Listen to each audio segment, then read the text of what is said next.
नमस्कार, मैं सुदर्शन सुखानी हूँ और आज मंगलवार 22 मार्च 2022 है। हम हमेशा की तरह आज भी निफ्टी में क्या ट्रेड हो सकता है और क्या रुख बनता है उसकी बात करेंगे। पिछले 2-3 दिनों से मैं आपसे वार्तालाप कर रहा हूँ और आपको कह रहा हूँ कि बाज़ार का रुख तेज़ी का है, इसलिए हम सिर्फ खरीदने की ही व्यवस्था करेंगे, बेचने की नहीं। कल एक हल्की सी मंदी आई थी, तब मैंने आपको बताया था कि ये मंदी स्वाभाविक होती है। कोई भी तेज़ी का बाज़ार हो, उसमें बीच बीच में कोई दिन ऐसे आते हैं जब बाज़ार थम जाता है, इसमें और कोई बड़ी बात नहीं है। चार्ट भी दिखाया था, यही हुआ। आज सुबह 2 घंटा की हल्की मंदी के बाद में बाज़ार ने एक तरफी चाल पकड़ी और बहुत ही बढ़िया तेज़ी के साथ बाज़ार बंद हुआ। आप समझ लीजिए कि लगभग 300 अंकों की तेज़ी उसने इंट्राडे में दिखाई, जो लो बना था वहाँ से हाई तक के लिए, और हाई पर ही बंद हुआ। बाज़ार का रुख तेज़ी का है। उस समय हम से अर्थ है मैं, उस समय मैं बेचने का सोचता नहीं हूँ। वैसे भी मैं इतने काम एक साथ कर नहीं सकता हूँ। अब हल्का सा करेक्शन आया तो बेचो, शॉर्ट करो, फिर करेक्शन रुक गया तो ख़रीद लो, फिर अरे करेक्शन शुरू हो गया तो वापस बेचो। ये सब मैं कर नहीं पाता हूँ। मैं बड़ा इसमें मन है ना संशयात्मक हो जाता है, तो मैं कई वर्षों से इस काम को नहीं करता हूँ। एक व्यू ले लेता हूँ, एक दृष्टि ले लेता हूँ। क्या हम तेज़ी में हैं? अगर हम तेज़ी में हैं तो मैं सिर्फ खरीदने की चेष्टा करता हूँ जहाँ भी मौका पड़े। कई बार गलतियाँ होती है, कई बार नुकसान होता है, पर ओवरऑल इसमें फ़ायदा ही रहता है जब हम एक व्यू लेके चलते हैं। और हमारा काम ट्रेडिंग में ओवरऑल फ़ायदा है, एक एक ट्रेड को देखना नहीं है। इसलिए जब अभी व्यू यही है, रुख यही है कि हम तेज़ी में हैं, तो मैं सिर्फ तेज़ी का ही माहौल देख रहा हूँ, कहाँ पर हम खरीद सकते हैं। आज सुबह 2 घंटे की मंदी के बाद लगभग 3 घंटे तक बाज़ार है ना साइडवेज चला गया। वो 17,000 से थोड़ा सा ऊपर रहता, थोड़ा ऊपर जाता, थोड़ा नीचे आता, यानी 40-50 अंकों में घूमता रहा। ये पहला संकेत था कि शायद बाज़ार अब रुक रहा है मंदी से।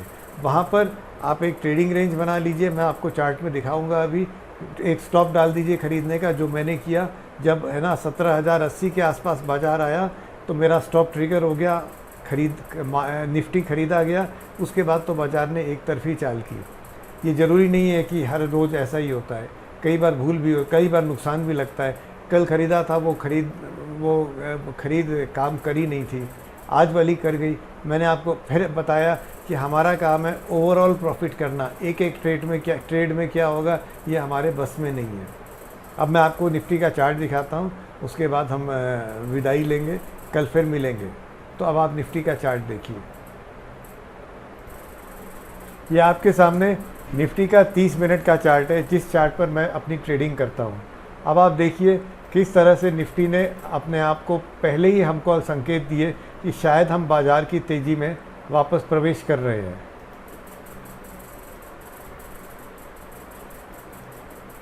एक, दो, तीन, चार, 5, 6, 30 मिनट का मतलब 3 घंटे तक निफ्टी इतने नैरो रेंज में चलता गया।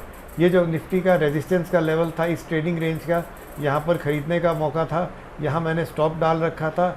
जब ये प्राइस बार ये कैंडल बनने लगा तो ये यहाँ पर आप समझ लीजिए ये ट्रिगर हो गया, यहाँ निफ्टी ख़रीदा गया। फिर कभी कभी लक काम करता है, ये कोई मेरी होशियारी नहीं है, लक था कि निफ्टी एक तरफी चाल करता हुआ यहाँ टॉप पर बंद हुआ।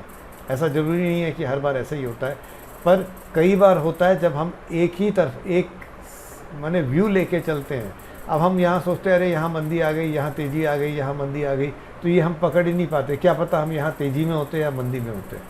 हम तेज़ी में इसलिए हैं क्योंकि बाज़ार का रुख तेज़ी का है, इसलिए नहीं कि मुझे तेज़ी पसंद है। वो रुख इसको देख लीजिए आप। ये डेली चार्ट है। डेली चार्ट में मैंने कल भी बताया था, ये हमारा मॉडिफाइड RSI है। RSI ऊपर जा रहा है, ये दोनों बैंड्स हैं, बैंड्स ऊपर जा रहे हैं। ये गैप था, इस गैप को अभी तक भरा नहीं गया है। कोई भी कारण नहीं है कि हम मंदी में आए।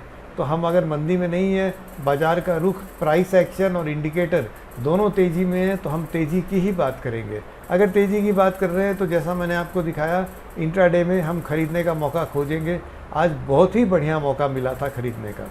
ये मौका इसलिए मिला क्योंकि रुख साफ था, हमारे मन में साफ था। माने बाज़ार का रुख क्या है ये मैं नहीं कह सकता, मेरे मन में ये बात एकदम साफ थी कि हम सिर्फ खरीदने का मौका देख रहे हैं, क्योंकि ये रुख हमको तेज़ी का दिखा रहा है। तो इस तरह से चार्ट देखकर और ट्रेडिंग करता हूँ मैं, और मैं समझता हूँ आप लोगों को भी कोई ना कोई रुख बना के रखना चाहिए। आशा है आपको ये वीडियो पसंद आ रहा होगा। कुछ भी हो तो कमेंट्स में ज़रूर लिखिएगा। कल फिर मिलेंगे। जय हिंद।